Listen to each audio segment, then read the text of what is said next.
Many of you may have discovered the aerospace world through Top Gun, or perhaps thanks to the passion of a friend or family member, or maybe thanks to this or other YouTube channels.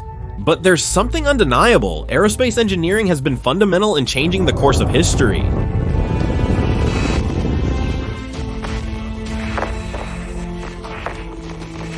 Today I want to invite you on a journey through time, a tour of the aircraft and missions that have marked a before and after on our planet. Welcome to the legacy of the Wright brothers.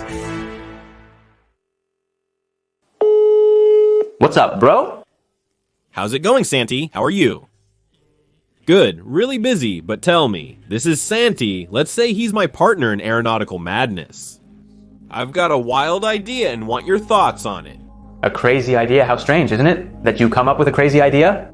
Alright, tell me. Okay, look, well watch out, huh? How does it sound to accompany me across the United States in search of the planes that have changed the history of the world? How does it sound? Are you crazy? The United States is massive. What Santi is saying is completely true. The United States is immense, so we had to locate each and every one of the planes we wanted to see to plot the possible routes. So after weeks of research, we marked all these points on a map to start choosing the route. An important point for logistical reasons was that once we arrived in the United States, we could plot the route by car. Okay, look, this is the map of all the interesting museums I could find in the United States. Here is the airshow calendar for the Thunderbirds, Blue Angels, F-35, and F-22 demo team. Throughout the whole year, every weekend, where is each one of them going to be in an attempt to be able to see them? And the best route would be to leave from Madrid, obviously, and fly to Chicago, which I've seen there are direct flights, and that would simplify everything for us. And why Chicago? Aren't we going to Oscos? Nope. Well, Oscos is up here, but not that. Maybe for another Okay, more. ahead, yes, because what we are going to do is go to this museum, which is about 500 kilometers away. Wasn't that the museum of... Yes, the United States Air Force Museum? We're so strong here, dude, I can't believe it. Ladies and gentlemen, welcome to the official museum of the United States Air Force, where there are unique prototypes in the world that change the course of history. Do you remember the Kennedy assassination? As soon as the president lost his life, Lyndon Johnson took the oath to become the new president. He did it aboard this plane, exactly in the same place where I am. A plane that could have changed the world and fortunately did not was the Valkyrie, of which there is only one in the world.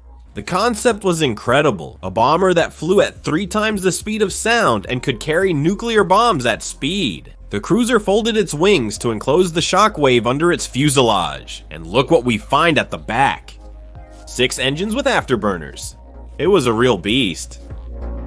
I present to you the Blackbeard, but this is the most special of all the Blackbeards out there because it's a variation known as IF-12. There's only one in the world. This one was intended to be equipped with missiles to intercept enemy planes. That's why the nose of the plane is different, to introduce a radar that could locate the enemies. The X-15, the plane that still holds the speed record to this day from the year 1967, no less than Mach 6.7. This aircraft was launched from a bomber and later landed with skis.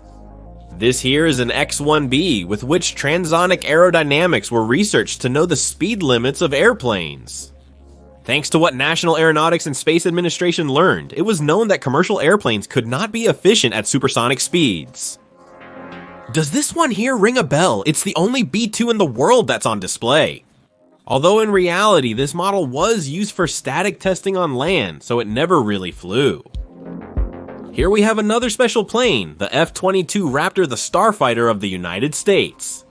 In addition, they also have its engine with the rectangular nozzle in this museum, something very characteristic of the plane. But as if the F-22 wasn't enough, they also have the IF-23. Northrop's proposed version competed against the F-22 Raptor, but did not succeed, so it was not manufactured. And speaking of competitors, they also have the X-32 that competed against the X-35. This was a proposal from Boeing, but it also did not succeed. They call it the happy plane or the ugly plane, but there are not only American planes.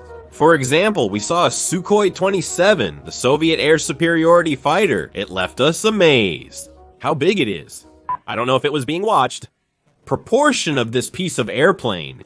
I mean, look, my head is at the height of there. Below, the bottom part of the air intake, it doesn't even reach the top part. The nose cone is incredible. The piece of radar that it can carry there, it's absolutely immense. This F-15 is a bit special because if you notice, it has two little stars painted on it. If we zoom in, we see that it says MiG-29 because yes, this F-15 shot down two MiG-29s. Of course, we also have an F-117. The first plane designed with the sole purpose of being undetectable to radar, and that was fundamental in the first Gulf War. But what was even more incredible was seeing Tacit Blue, a proposal from Northrop for an undetectable plane.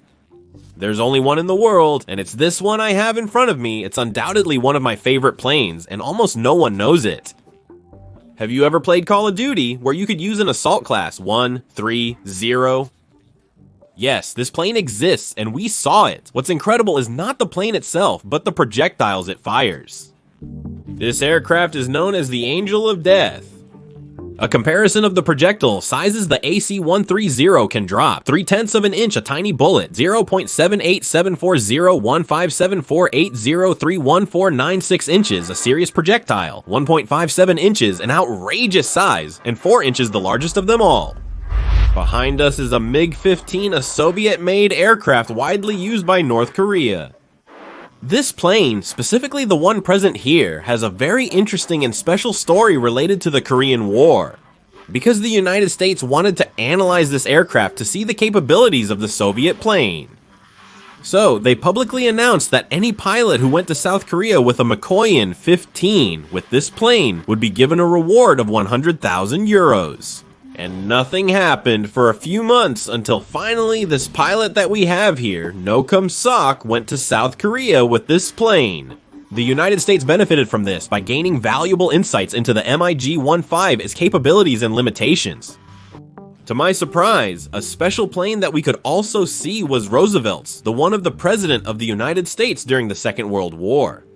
This president is known for being in a wheelchair, so his plane had an elevator to lift him to the central part of the fuselage.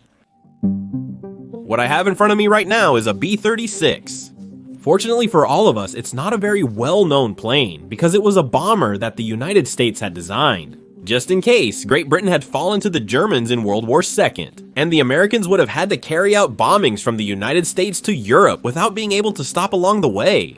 And I say fortunately we don't know it, because look at the type of bombs it could drop. Later, this plane was revived during the Cold War. And for this, the use of planes that could be attached to the bomber itself was proposed to protect them when they approached enemy territory. As is the case with the XF-85 Goblin, which, by the way, we could also see. From World War II, they have the famous Memphis Belle, of which there is even a movie, a German Messerschmitt 262, which was the first plane introduced into service with jet engines. Be cautious, as Boxcar is present. One of the pieces of metal that has had the most impact on the history of planet Earth, as it was this one. The plane that dropped the second atomic bomb, the one on Nagasaki. In addition, there are replicas of both bombs, so you can get an idea of the size they had and the destruction they could generate being so small. I have omitted many planes without comment to keep this concise. For detailed explanations about the trip, check out the series of videos on my secondary channel. This museum, located in Dayton where the Wright brothers lived, is incredible. You can even visit their old house. Although only the entrance remains today, we will discuss these brothers further later in the video. Okay, and after that museum, what would we do, Mark? Because look, it's in the middle of nowhere. Yes, I've thought about this. It's true that it's in the middle of nowhere. But what we would have to do is drive east, and we're going to go to Washington District of Columbia, which is quite far away. But for now, we'll stop at a rather interesting place. Where? We're currently at the Flight 93 Memorial. Flight 93 was one of the 4 planes that were hijacked in the September 2001 attacks. The first 3 flights did reach their planned target. The fact is that Flight 93 crashed right here, where we stand. The trajectory that the plane had was this. Do you see the meadow in the background? That's where the plane crashed. Flight 93 is one of the 4 most famous commercial flights in history. Unfortunately, as we all know, after those attacks, aviation changed forever. There is already a video published on this channel where I tell you minute by minute what happened.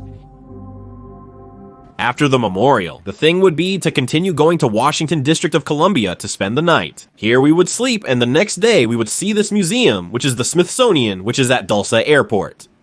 Because here, in this place, I don't know if you remember the Transformers movie, but this is where it was. The Strategic Reconnaissance 71, the Blackbeard.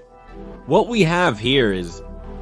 and Strategic Reconnaissance 71 Blackbeard. Folks, you know, how much I've been into this plane, it's absolutely fascinating. It's probably the plane that got me into this whole world of aerospace engineering. Because of the capabilities it had, the engines it has, the speed it could reach, the temperature the fuselage would get to. At high speeds, the pilots wore special suits due to the extreme altitudes reached. Honestly, this plane is simply fascinating, so I don't know. Enjoy visiting this or any other museum where you can find it. Something incredible is that right now we are practically on top of a Strategic Reconnaissance 71. And for example, you can see the fuel stains here because this plane, when flying at subsonic speeds, when it was taking off, had fuel leaks. Another curious thing you can see are all the air intakes, or the same air outlets in the engine part, just in case it had any short takeoff and landing compressor or similar things and stabilities at the engine inlet. Are all those grills for that? You can also appreciate the angle of the vertical stabilizers, which are not upwards but have a tiny angle towards the center. And well, if we stand in the middle of the plane, the view is breathtaking. The reason we decided to go to Washington District of Columbia was simple. We wanted to see one of the 4 space shuttles in the world in person. What an amazing sight, a space shuttle. It's truly worth taking some time to admire. The thing about spacecraft is that we see them from a camera far away as they ascend, and we completely lose perspective. Now that I'm standing next to it, look at how high the crew members go. See the window. Pay close attention to this photo, where you can fully appreciate the size. My head is at the level of the landing gear. This aircraft was the first one that began to materialize the idea of reusable spacecraft. Although the idea was good, the reality differed completely. Much was learned from mistakes. For example, the thermal tiles were perfectly numbered because they are all different, and this was madness at a logistical level. To this day, Starship the SpaceX spacecraft uses a standardized thermal tile size for most of them. Do you remember the story that I have sometimes mentioned about Boeing making a prototype of an airplane? The story goes like this. At the end of World War II, Boeing was not the giant we all know today, so to evolve as a company, they decided to go all in. With all their resources to design a jet engine airplane, they made a model and set out to show it to the public in 1955 at the Seattle Air Show. What practically no one knew is that the pilot was keeping a few tricks up his sleeve. Do a barrel roll without anyone knowing? The directors of Boeing watched the scene from the ground in astonishment. They thought the plane was going to crash. A photo from that moment was taken from inside the plane, peering out the window. And yes, that plane, the one in the photo, is the one I have in front of me. And it's very interesting in the museum where we are right now, because you can see the first plane with jet engines as we know them today. And if we look to the back, we have a Concorde that represents this, in the highest degree, a supersonic passenger plane. One of the most interesting peculiarities of the Concorde is that when it was flying slow, it had to go with a lot of angle of attack, when for example it was going to land a lot of angle of attack. The pilots wouldn't see because they would be sitting upwards, pointing upwards.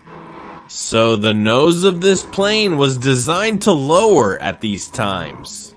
There was a mechanism here that made the window part lower, and then in this way, the pilot could see much better. This plane was a marvel of engineering, not so much from an economic point of view, so it ended up being cancelled. And about the supersonic flight problem, I already have several videos on this channel. But possibly the plane that most people have seen in the movies is the F-14. Yes, an F-14 from the movie Top Gun. The F-14 is a massive aircraft. It has variable geometry wings, meaning it can move the wings as needed, as its speed changes. And look at the horizontal stabilizer, please, the size. The size is more or less, I don't know, of the wing of an F-104. It's probably bigger, or the wing of an F-16, we confirm. In this photo, you can see how the wing of the F-16 is practically the same size as the tail of the F-14. We have the engines. Please also notice the size of the engines, and of course, the hook for grabbing the cable on aircraft carriers. Something incredible about this museum is that they have the X-35B, the prototype of the F-35, which could fly statically. I know perfectly well that this plane is hated by a lot of people, others love it, but what is clear is that we are going to see it fly in the ranks of many countries for many years.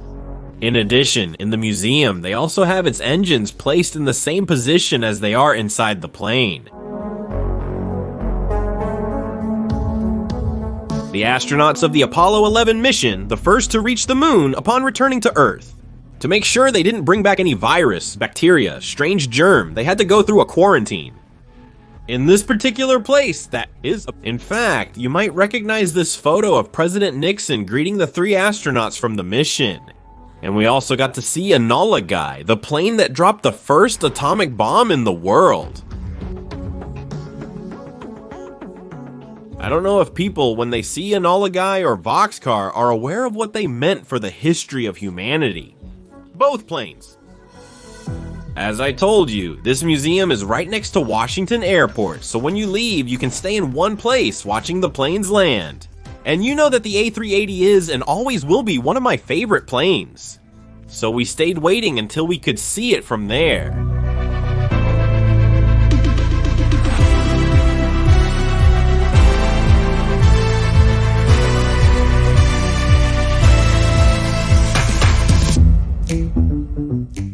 After seeing this museum, the thing would be to go south, because I've discovered one of the best museums in the United States that nobody knows about. I don't know which one. It's good because it is... That it turns out to be a museum of the United States Navy. And the planes are outdoors, and you can basically get inside the planes. Since I visited the United States ship George Bush aircraft carrier, something changed in me forever. Since that day, I look at the planes operating on aircraft carriers in a different way, because I'm aware of how complicated it is.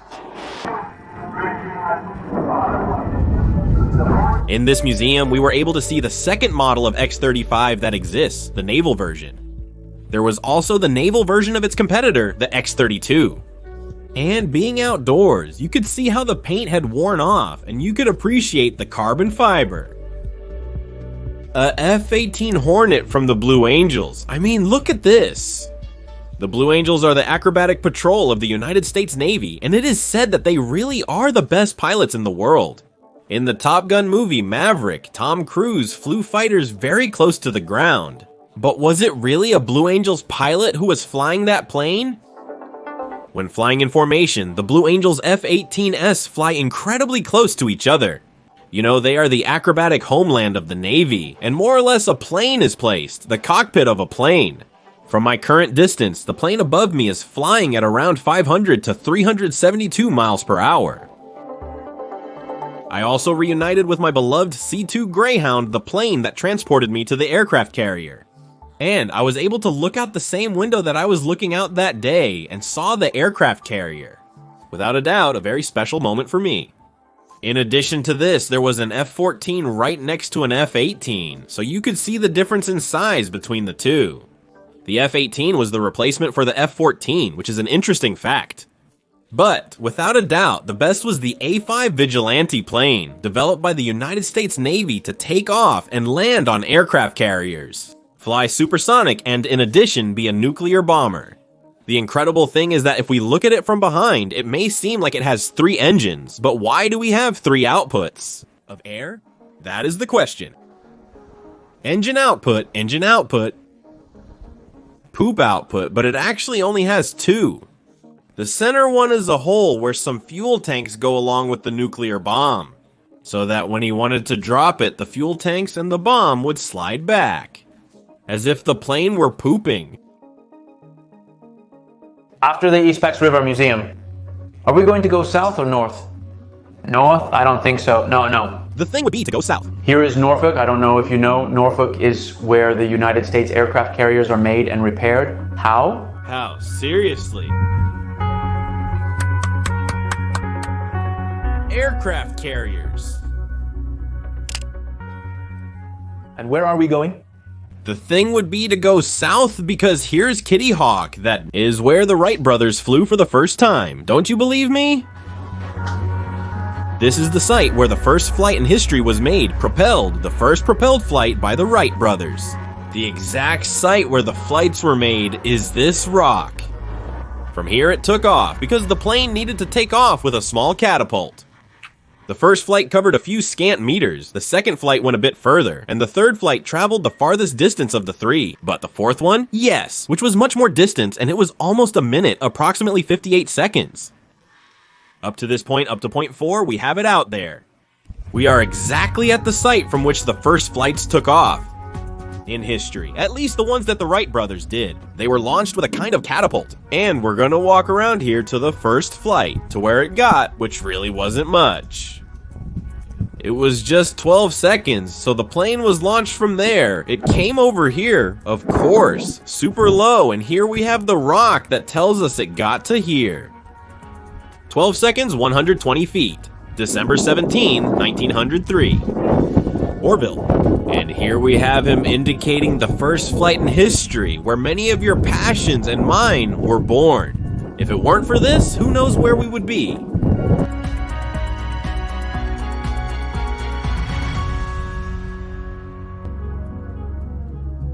That feat occurred on December 17th, 1903. And look at the publication date of this documentary, exactly 121 years later. The Wright brothers were two engineers who worked making bicycles. But they were absorbed by their passion for aviation. They adapted the inventions of bicycles to their first aircraft. And by the year 1903, they were ready to attempt this first flight. But they were not from North Carolina. They decided to go there to conduct their experiments. Since it was a place with a lot of wind, and moreover, the wind was predictable. It also had small earth dunes, allowing them to gain height for their experiments when needed. From that day, specifically, there is not a single video. All we have are images like this one I'm showing you on screen. The catapult is visible on the ground as the plane takes off. To remember that moment, there is a bronze model that represents the achievement on a scale. Something that seems poetic to me. Poetically, the Wright brothers' plane, the world's first, took off using a catapult that provided initial inertia. This same method is used today on aircraft carriers so that fighter jets can take off. Okay, and since we're going to be super south, what else are we going to do? We would no longer continue going south. Instead, we would go north, where we're going to bring everything together with the air shows in Ocean City. I saw that just that weekend, just as it's organized. Dad.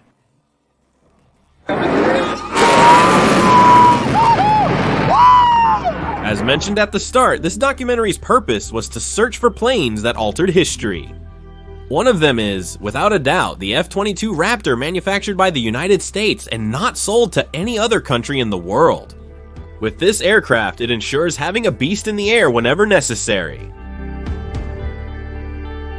Actually, we've already seen the F-22 at the Dayton Museum, but this is one of those planes that you absolutely have to see in action. I had been trying to see it fly for years. In 2017, the United States Air Force turned 70 years old, and to celebrate, they brought the following to the Royal International Air Tattoo. The Thunderbirds, that is, the F-16 Patrol of the United States Air Force, a B-1, an F-22 Raptor, and they even showed up there by surprise with a B-2.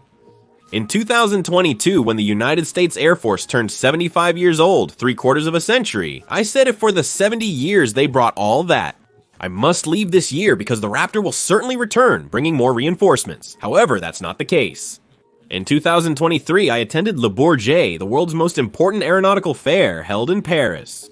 I expected to see a Raptor fly for the first time, but there was no Raptor there. So this year, I couldn't let it pass. And really, had I never seen a plane do the things the Raptor did? It's true that I had already seen it in videos, but in person it's even more impressive, especially when you factor in the chilling sound.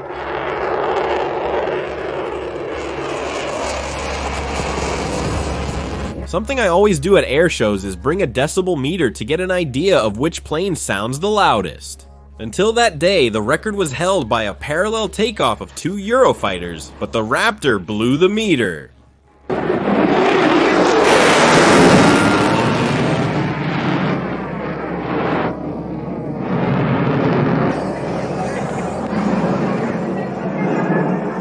$122 UU. While it's true that the main reason to attend this air show was to see the Raptor, a pair of EA-18 Growlers also flew that left us speechless.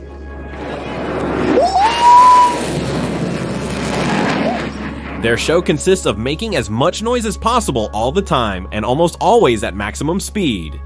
With two, they would split up. While you focused on one, the other would hide, then emerge between buildings at top speed. It was spectacular.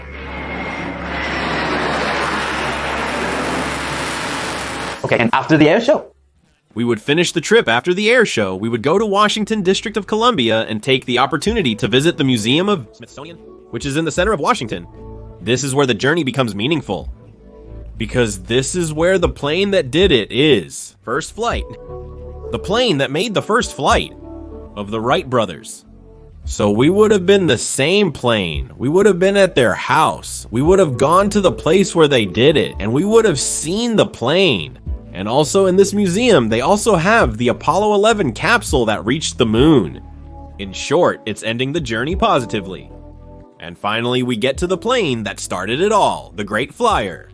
We were able to contact the museum a few months in advance so that a person who works restoring and maintaining this plane could tell us all its curiosities. Something very interesting that he told us is that on the Apollo 11 mission, they took some pieces of great importance to humanity in a symbolic way. And one of the pieces that was taken was a piece of this plane. Because if it weren't for it, we wouldn't have been able to leave Earth, and this piece is also in the museum. Just a few meters away is the Apollo 11 capsule, the same one that brought back the first humans who set foot on the moon. Next to it is Neil Armstrong's iconic suit, and alongside these rest several F-1 engines from Saturn. 5. The space launcher that made all this possible. Each of these pieces has been fundamental to the creation of our society and the way we live today. This journey is a small tribute to aviation, to the most iconic aircraft, and above all, to those who have contributed to it. We have traveled from the world's first aircraft to the most advanced aircraft of the moment, going through everything that has been in between, and that has so marked history. The B-29 that dropped the atomic bombs, the Messerschmitt 262, which introduced jet engines, the X-1B, the plane that was used for the study of transonic speeds. The legendary Strategic Reconnaissance 71, known by all, the Concorde, the supersonic commercial airplane, the F-117, the first airplane undetectable to radar, the mythical F-14 from the Top Gun movie, and all the other planes that can take off from aircraft carriers, the Apollo 11 capsule, and of course, the Space Shuttle. Thank you all very much for sharing this passion with me. See you in the next video.